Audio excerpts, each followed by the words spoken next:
ایک تو یہ ہے کہ جتنا بھی تاریخ کا سفر ہے اس کو جب ہم دیکھتے ہیں تو ایک چیز جو irrefutable ہے، ناقابل تردید حقیقت ہے، وہ ہے کہ جو وقت کا پہیہ ہے وہ ہمیشہ آگے کی طرف ہی جاتا ہے اور اس نے جانا ہے، جس کو ہم ارتقاء، وقت کا جو ارتقاء ہے اس کو تاریخ میں کوئی نہیں روک سکا۔ اب ارتقاء کو ڈرائیو 3 فورسز نے کیا ہے ہیومن ہسٹری میں۔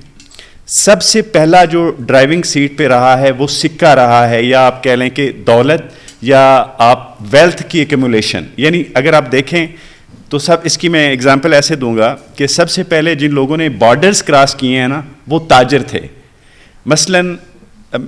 اس کے لیے میں ریفر یہ کروں گا، جو بچے یہاں پہ بیٹھے ہیں، جو اسٹوڈنٹ ہیں جو ہم سے وہ ہیں، یوول نوح ہراری کی جو بڑی مشہور کتاب ہے سیپینس، اس کے 9ویں چیپٹر میں اس نے اس ایشو کو ٹریٹ کیا ہے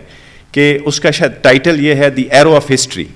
اس میں وہ کلچر کو اور گلوبلائزیشن کی ایکسپینشن کو ڈسکس کرتا ہے، جو کہ اچھا اس کا مزے کا ایک لینز ہے۔ سب سے پہلے تاجر آیا،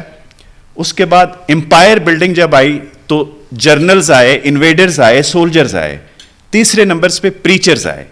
تو سب سے پہلے آپ کی دولت یا پیسے کی جو سروائیول کی ایک ارج ہے اس نے ہمیں، مثلاً وہ یہ بتاتا ہے کہ اسپین نے جب میکسیکو کو کنکر کیا تو میکسیکو سے وہ ٹومیٹو اور بلیک پیپر لے کے آیا، چلی پیپر، ٹومیٹو، یہ دونوں اسپین نے جب میکسیکو کنکر کیا تو میکسیکو سے آئے، اور وہ پورے کا پورا جو ایشیا ہے وہ اب ٹومیٹو اور وہ جو چلی ہے اس کا یوزر ہے۔ اسی طرح سے اب وہ ٹومیٹو جب اٹلی میں گیا تو اٹالین جو اسپیگیٹی ہے وہ ٹومیٹو ساس میں بنتی ہے۔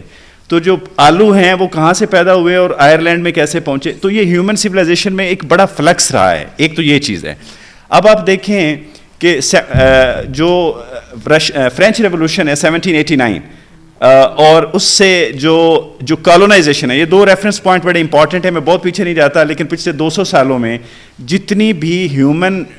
کراس بارڈر ٹرانس مائگریشن ہوئی ہے اس کا واٹر شیڈ یہ 2 حوالے ہیں، ایک فرانسیسی انقلاب ہے اور دوسرا کالونائزیشن ہے۔